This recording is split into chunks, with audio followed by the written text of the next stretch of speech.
Welcome to the Learning Pines YouTube. We hope this video helps. You start by making sure the phone is unlocked and responsive. Low battery can interrupt changes. Once ready, long press any empty area on the home screen to enter edit mode, which groups layout and wallpaper controls. Tap the settings gear or home settings option that appears. This leads to layout, grid, and icon options. You do this because edit mode exposes all configurable elements in one place, making the next steps faster and preventing accidental app movement. Once in home settings, choose the grid layout to control how many apps fit per page. Pick 4x6 or 5x5, depending on whether you prefer larger icons or more apps visible.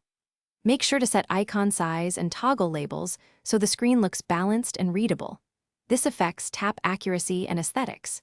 If your Realme C35 has an app drawer option, decide whether you want all apps on the home or separated. Apply choices so the system redraws the home screen accordingly. Now finalize looks by changing the wallpaper. Tap Wallpaper, select a built-in, live, or gallery image, and set for home or home and lock screen so contrast and readability are good. Then long press the home screen again to add widgets. Pick, drag to position, and resize to fit your grid.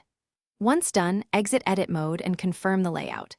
If changes fail to stick, restart the launcher or reboot the phone. That clears temporary cache and enforces the new home configuration. Thanks for watching. Consider subscribing if we helped you.